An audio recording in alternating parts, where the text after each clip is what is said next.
네. 포에마 특송 너무 감사드립니다. 우리 교회가 찬양을 참 잘하시고 연습을 많이 하신 것 같습니다. 우리 옆에 계신 분들 축복하겠습니다. 사랑합니다. 축복합니다. 감사합니다.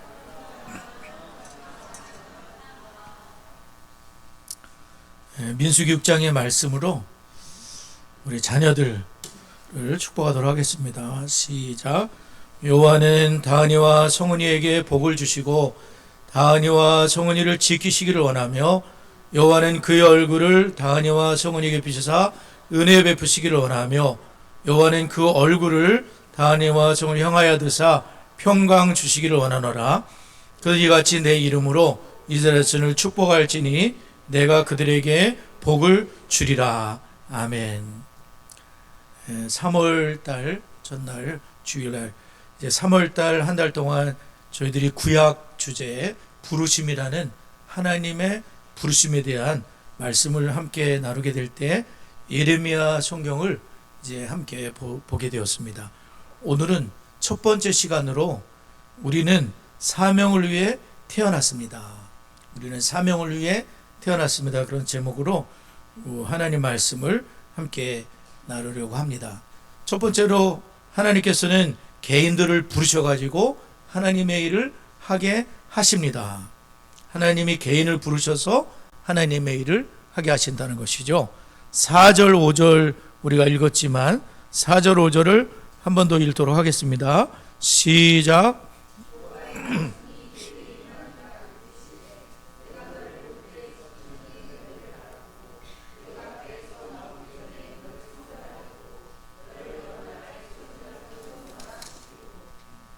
아멘.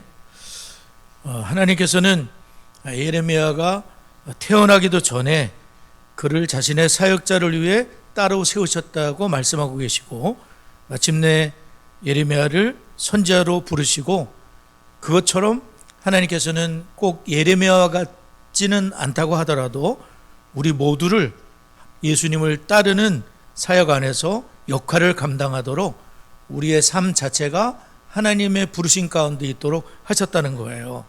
특별히 이 교제 속에서는 뭘 말씀을 하냐면 지난번에 우리가 못해서 나를 조성하셨습니다. 하나님이 나를 만드셨습니다. 그걸 가지고 이제 낙태에 대한 그런 얘기도 했잖아요. 이번에도 똑같은 그런 말씀으로 이제 교제에 나와 있는 걸 보게 되었어요. 이 태아, 내가 너를 짓기도 전에 너를 알고 있다. 그러니까 우리가 낙태 나라에서 뭐 낙태의 기준을 지한다 그러면 뭐 몇 주 지난 다음부터 이렇게 인체가 형성이 되고 사람이라고 볼 수 있을 때는 안 되지만 그 전까지는 된다. 혹은 여성을 위해서라면 원치 않는 임신을 하게 됐을 때에 태어나서도 뭐 태어나기 전에 낙태를 해도 된다. 뭐 이런 게 있지만은 우리가 성경의 분명한 기준 속에서 보게 될 때에는 이 태아라는 존재는 짓기도 전에 하나님께서 아셨다고 말씀하는 걸 보면 이 태아의 모든 생명은 하나님께 주권이 있다는 거예요. 그리고 하나님은 다 계획을 가지고 이 생명을 태어나게 하신다는 거죠. 그러니까 원치 않아서 뭐 그런 일이 있겠지만 하나님의 생명의 주인이 되시는 하나님께서 보실 때에는 모두가 다 목적이 있다는 거예요. 사람이 그것을 판단할 수가 없다는 거죠. 또 사람이 얘는 죽여야 돼, 얘는 살려야 돼, 이런 주권이 사람에게는 없습니다. 그것을 살인이라고 하잖아요. 태아 살인인데, 그래서 우리는 태아는 하나님의 계획 속에서 태아도 하나님의 형상이며 모든 것이 하나님의 주권 가운데, 그래서 우리 모두는 하나님의 치밀한 계획과 목적 속에 창조된 모든 존재라는 것을 우리가 알게 됩니다.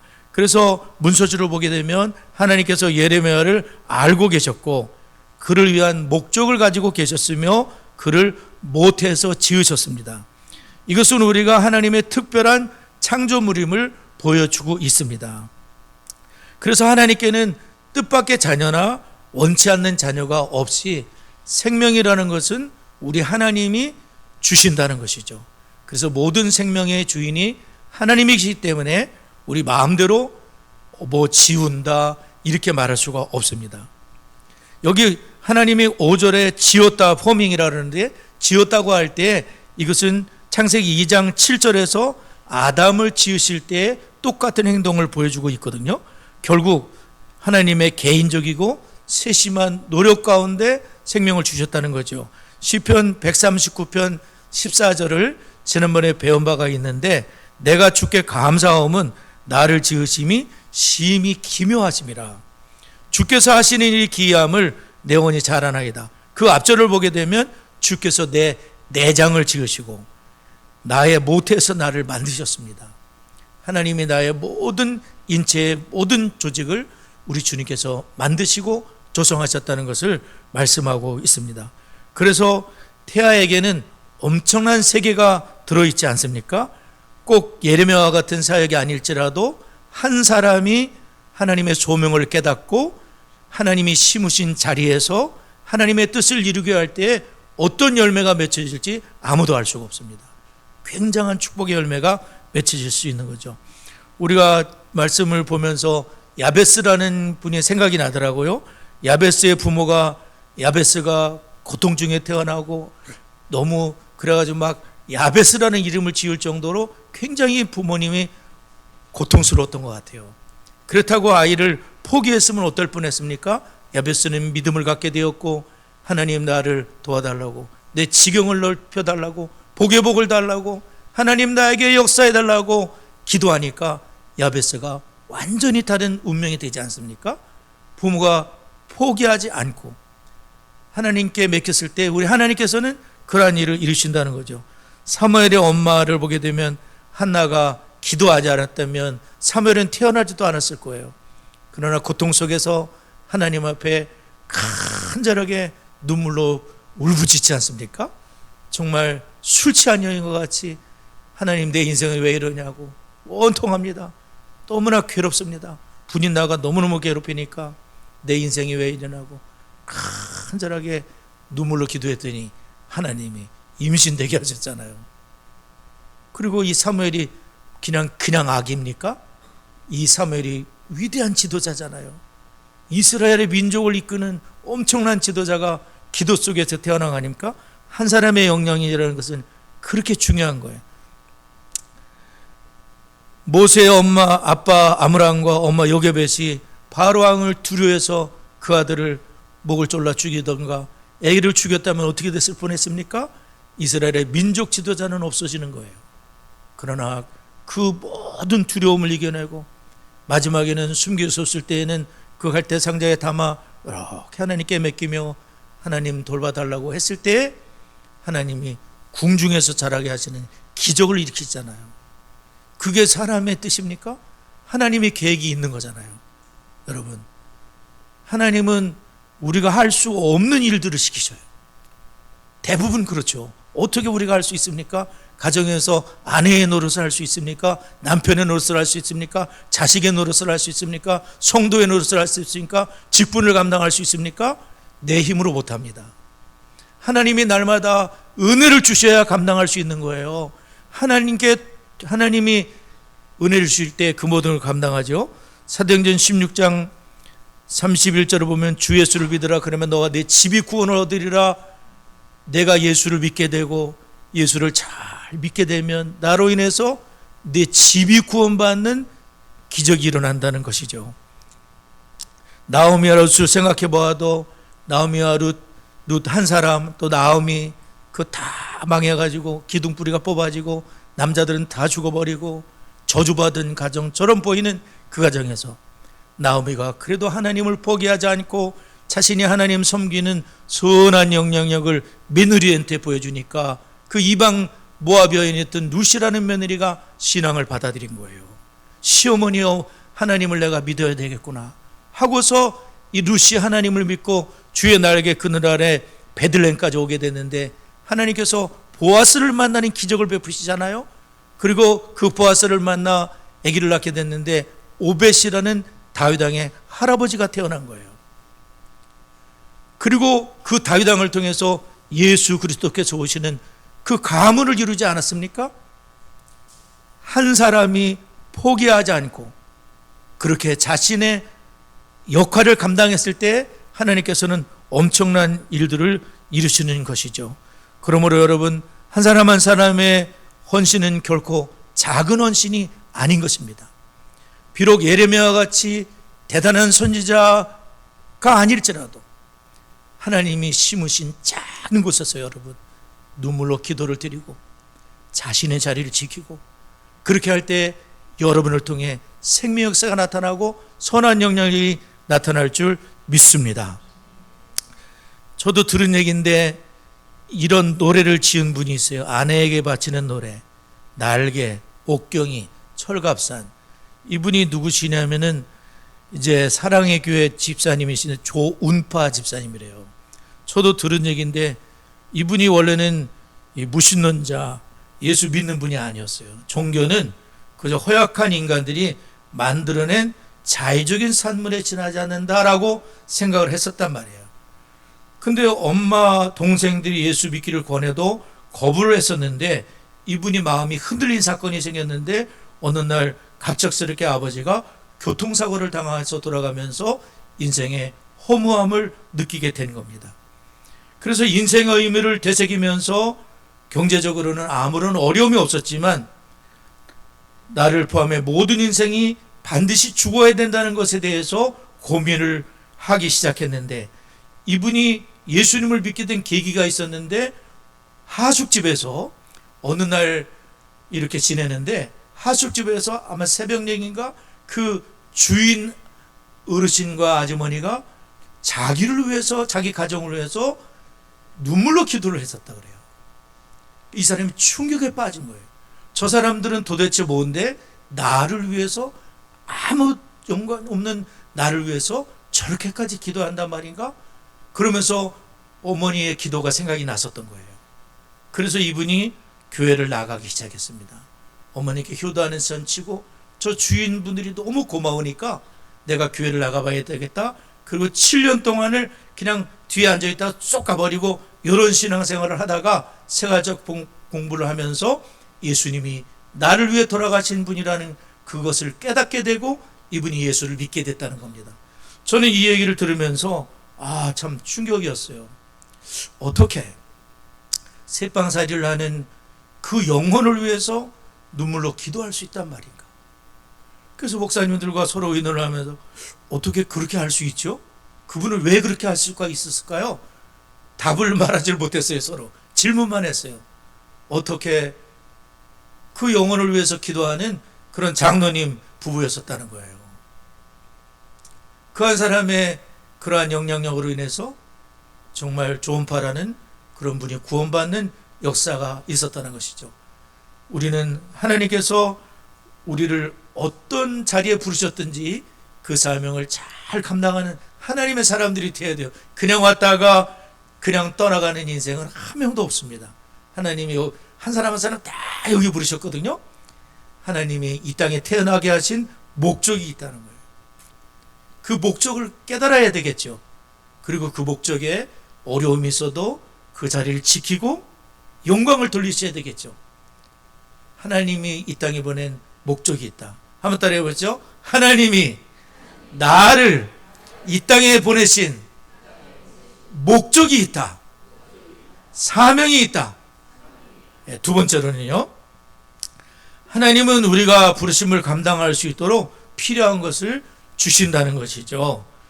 예레미야 1장 7절 8절 두 절을 한번 읽도록 하겠습니다. 예레미야 1장 7절 8절을 읽겠습니다. 시작.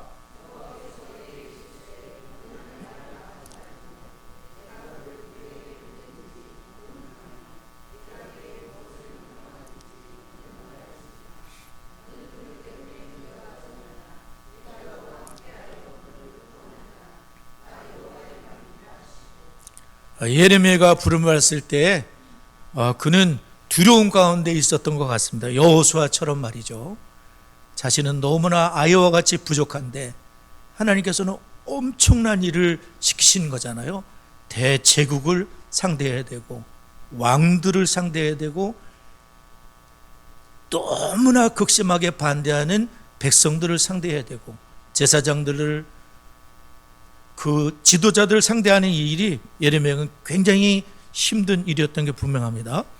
자신이 엄청난 일을 해야 될 때에 하나님, 저는 아이입니다, 말할 줄을 잘 알지 못합니다 라고 표현했는데, 실제로 아이라는 것은 아니고 겸손한 표현일 수도 있고, 실제로 나는 너무나 부족합니다, 제가 어떻게 이 일을 합니까? 라고 고백하는 것이, 예레미야가 아마 20살이 넘었을 거라고 보고 있습니다.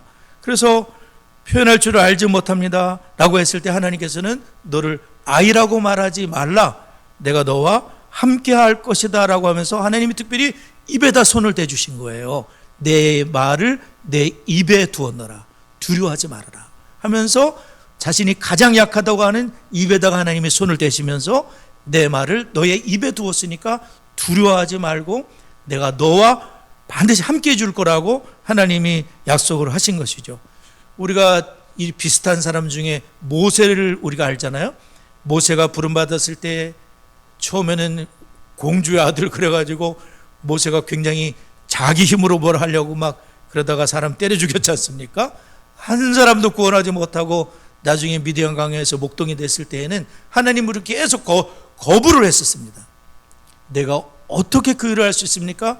저는 입이 뻣뻣하고 입이 둔한 자니다, 이렇게 고백을 했잖아요. 그때 하나님이 뭐라고 하셨습니까? 너를 대신해서 말 잘하는 내 형아 있지 않느냐, 3살 많은 형 아론을 준비하셨어요. 우리가 모세의 모든 일생 그 남은 생애를 보게 되면 말 때문에 어려움 당하는 일은 한 번도 없습니다. 하나님이 완벽하게 아론을 준비하셔서 모세의 부족함을 다 채워줄 수 있도록 걱정할 필요가 없었다는 거죠. 하나님이 아론을 가보다 보니까 아론이 벌써 오고 있어요. 하나님이 나의 부족함을 다 채워주셔서 그 일을 감당할 수 있도록 하셨다는 거죠. 그러므로 사랑하는 성도 여러분, 하나님 우리를 부르실 때 맨손으로 보내시는 것이 아니라 감당할 수 있는 능력, 필요한 지혜, 도울 사람도 붙여준다는 사실을 믿으시기를 바랍니다.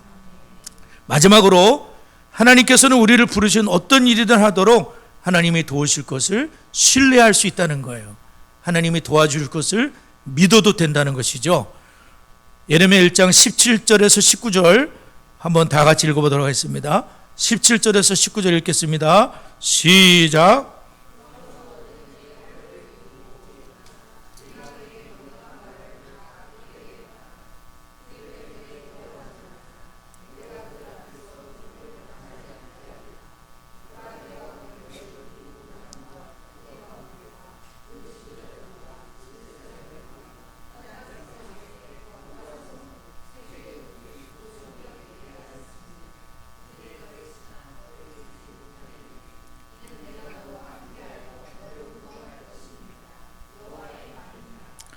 예레미야는 이스라엘이 망할 때 제일 힘들 때 이제 선제를 하다 보니까 이분을 이제 눈물의 선제라 그러잖아요. 아무리 얘기를 해도 들어먹지를 않고 그냥 하나님과 반대되는 길을 가고 우상 섬기고 망할 때까지 다 그를 쳐다본 하나님의 선지자이기 때문에 굉장히 힘든 일이지만, 그러나 하나님께서는 예레미야와 함께 하시고 그를 구원하시겠다고 약속을 하신 것이죠. 문술주를 보게 되면 예레미야가 마주하게 될 반대는 우리가 영적 전쟁에 참여하고 있음을 보여줍니다. 예레미야는 몇 년 사역을 했다고 그랬죠? 40년 동안 사역을 했는데 40년 사역을 하는 동안 하나님이 예레미야를 보호해 주시는데 어떻게 보호 주시겠다고 약속했냐면 18절을 보게 되면 보라, 내가 오늘 너를 그 온 땅과 유다 왕들과 그 지도자들과 그 제사장들과 그 백성 앞에 견고한 성읍 쇠 기둥 노 성벽이 되게 하겠다. 그러니까 이 돌덩어리도 굉장히 한 거잖아요. 근데 쇠기둥 그 당시에 쇠덩어리 쇠기둥은 이거는 부서뜨릴 수 없는 것이고 성벽이 노수로 돼 있어요. 어떻게 그걸 뚫을 수가 있죠? 하나님이 이렇게 완벽하게 너를 견고한 성읍처럼 쇠 기둥처럼 너를 꺾을 수 없도록 노 성벽처럼 너를 무너뜨릴 수 없도록 하나님께서 하시겠다고 그렇게 약속을 했잖아요. 예레미야 성경을 쭉 이렇게 생각해 보면 어떤 일이 있었냐면 큰 어려움들이 많았는데 그중에 예레미야 36장에 보면은 그 왕 중에 한 사람이 예레미야가 하나님이 주신 말씀 두루마기를 왕이 왕에 가져갔는데 그 왕이 두루마기를 이렇게 읽으면서 쫙쫙 찢어요. 쫙쫙 찢어가지고 이 화롯불에 하나님 말씀을 다 태워버리는 사람, 아주 보통 사람이 아닌 거예요. 정말 하나님을 두려워해야 되는데 이 사람은 정말, 그 왕이 누군지 아세요? 왕이 그 두루마리를 다 찢어서 전부 다 불 때 왜 그러겠습니까? 듣기 싫다는 거죠. 여호야김이라는 왕이에요. 그러니까 이런 왕이 있는데 하나님께서는 그래가지고 왕이 다 찢어버린 다음에 예레미야 체포 명령을 내립니다. 근데 그때 하나님께서 예레미야가 체포되지 않도록 보호해 주셨거든요. 또 어떤 일이 있었냐면은 예레미야 38장에서는 예레미야를 진흙구덩이에 던진 왕도 있었어요. 이 왕이 누굴까요? 진흙구덩이에 던진 거야. 거긴 깊은 진흙구덩이인 것 같고 거기서 그냥 두면 굶어 죽게 생긴 거예요. 시드기야 왕입니다. 시드기야 왕이 예레미야를 진흙구덩이에 던져버렸는데, 근데 그때 예레미야를 구원해 줄 사람이 나타나는데 그 사람이 에벤멜렉이라는 하나님의 종이 나타납니다. 에벤멜렉이 나타나서 왕이죠. 저대로 두면 굶어 죽습니다. 저 사람 구해줘야 되는데, 그랬더니 그렇게 해야지 뭐. 그래가지고 헝겊 다 해가지고 밧줄을 만들어서 어깨에 하세요.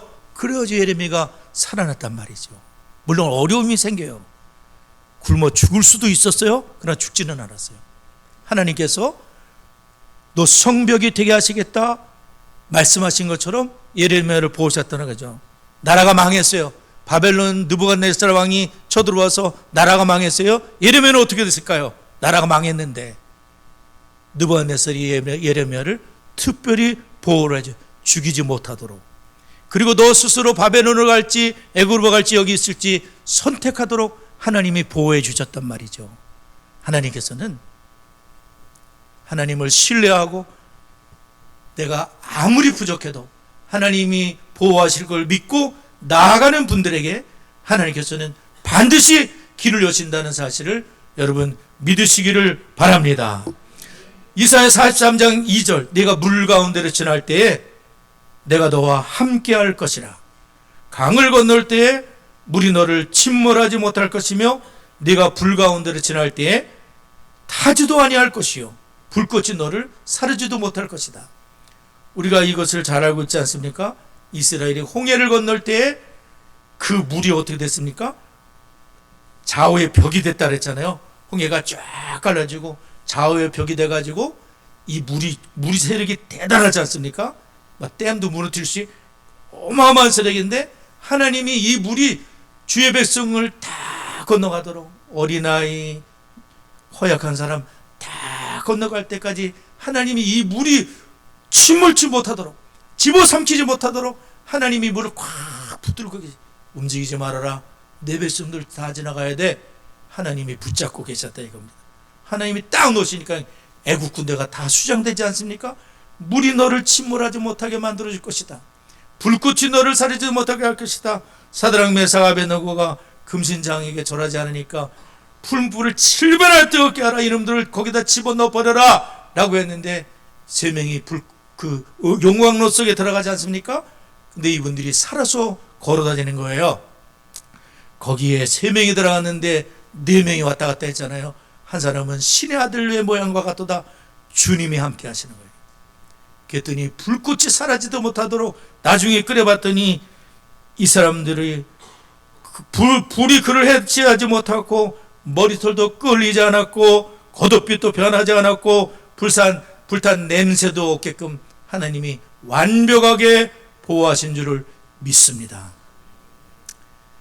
하나님의 말씀을 그래도 예레미야는 믿고 그 십자가 얘기를 걷고자 했을 때 하나님께서는 그가 사명을 다할 때까지 죽지 않도록 어떤 어려움 속에서도 노성벽으로 견고한 성읍으로 하나님의 철기둥으로 보호해 주신 하나님의 은혜를 기억하고 우리는 그냥 왔다가 가는 우리 자신이 아니라 사명을 위해 태어났다는 것을 꼭 기억하셔야 돼요. 하나님께서 우리 각자에게 가정에 심어놓으신 이유도 있고 우리 수원 창성교회에 심으신 이유도 있고 그 직장에 심으신 이유가 있습니다. 그 하나님의 뜻을 잘 발견하고 날마다 하나님 의지하고 주님 말씀을 순종하면서 주의 일을 끝까지 잘 감당하는 우리 모두가 되어야 될 줄 믿습니다. 네, 하나님 말씀을 기억하며 잠깐 기도하도록 하겠습니다.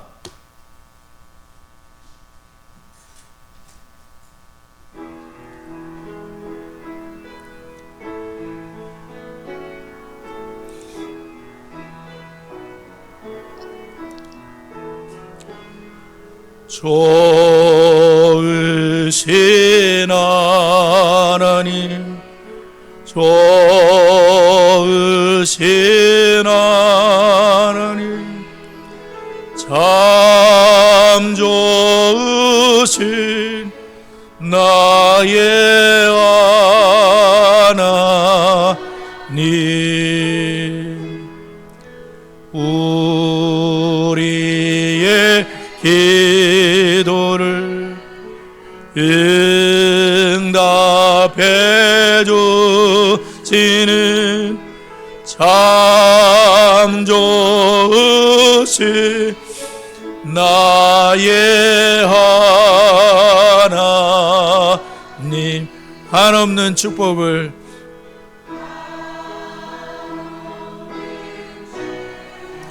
우리에게 주시는 우리에게 주시는 참 좋으신 나의 하나님. 네, 하나님께서 부르신 곳입니다. 가정에서, 교회에서, 직장에서 하나님 부르신 곳에서 주님 함께 하실 걸 믿으시고요, 끝까지 사명을 감당하는 우리 모든 성도가 될 수 있기를 기도해 주시기 바랍니다. D6를 통해서 부모된 내가 먼저 주의 제자가 되고 내 자식에게 신앙을 물려줘 구원을 받게 되며 주님을 경외하는 자로 각 가정마다 아버지들이 제사장으로 세워져 가족 예배, 이 가정이 영적인 전쟁터와 같습니다. 가정을 잘 지키셔야 되겠죠. 특별히 오늘은 제가 이렇게 생각하다 보니 자식들의 이름을 부르며 기도하면 어떨까 그런 생각이 들더라고요. 우리 자녀들 이름을 불러가면서 하나님 아무개가 구원받게 해주세요. 믿음의 사람 되게 해주세요. 하나님을 경외하게 해주세요. 자식들을 우리가 이름을 부르면서 함께 기도했으면 좋겠습니다. 우리 다 같이 합심하여 기도하겠습니다. 하나님 아버지, 주께서 우리를 불러주셨습니다. 사명을 주셨습니다. 하나님 아버지, 주님이 심으신 곳에서 끝까지 주님 함께 하심을 믿고 사명을 감당하는 저희가 되도록 인도해 주옵소서. 부모된 내가 먼저 주의 제자가 되게 하여 주시고 사랑하는 자녀들을 주님께로 인도하며 신앙을 전수하는 하나님의 사람들 되게 하시고 우리 아버지들이 복이 있어 가정의 예배를 탄탄하게 세울 수 있도록 하나님 은혜를 주옵소서. 사랑하는 자녀 다은이, 사랑하는 자녀 성은이를 위하여 기도합니다. 우리 다은이 성은이가 하나님을 경외하는 복된 자녀들로 부모의 신앙을 본받고 영광을 돌리는 믿음의 자녀가 될 수 있기를 바랍니다. 하나님이 다은이 성은이에게 역사하여 주시고 우리 다은이 성은이가 하나님을 경외하게 하시고 아버지 하나님이시여 주의 크신 은혜로 역사하셔서 하나님 인도하여 주옵소서. 아버지 역사하여 주옵소서. 우리가 디시스 커리큘럼을 통해서 6년 동안 성경 전체를 그래도 다 배우게 되는 은혜가 있습니다. 교회와 가정이 반드시 동역하여 세대 간의 신앙 전수를 할 수 있도록 오늘은 3.1절이기 때문에 특별히 107주년 3.1절입니다. 정말 선진들이 나라의 독립과 자유를 위해서 많은 희생과 수고를 하셨습니다. 나라와 민족의 자유와 해방을 갖다 주었습니다. 하나님의 은혜를 우리가 잊지 말고 하나님을 경외하는 나라, 이 자유와 해방을 잘 지켜내는 나라와 민족이 되도록 이 대한민국을 위하여 한국교회를 위해서 한번 기도했으면 좋겠습니다. 다 같이 기도하겠습니다. 살아계신 하나님 아버지, 저희들과 하나님의 말씀을 체계적으로 구체적으로 또 삶을 통하여 잘 배우게 하시고 가정과 교회가 동역하여 하나님 아버지 세대 간의 신앙 전수를 이루도록 하나님 인도해 주옵소서. 3.1절 107주년을 맞았습니다. 하나님이 이 땅에 허락하여 주신 자유와 평화와 하나님 아버지 이 해방의 축복을 잘 지켜내게 하여 주시옵시고, 이 나라 민족과 한국교회 불쌍히 여겨 주셔서 하나님 아버지를 경외하는 복된 나라와 민족과 한국교회로 세워지도록 긍휼을 불어 주시옵시고, 하나님의 말씀의 터 위에 견고히 설 수 있도록 우리 하나님 주장하시고 인도하여 주옵소서. 나라와 민족을 사랑하는 애국자들이 많아지게 하여 주시고, 하나님 이 자유를 지켜낼 수 있도록 성령님이 역사해 주시고 아버지 하나님 인도하여 주옵소서. 하나님 교회의 사명을 감당할 수 있도록 주께서 은혜를 도와주시고 아버지 하나님 도와 주옵소서. 역사하여 주시옵소서. 예수님의 이름으로 기도드리옵나이다. 아멘.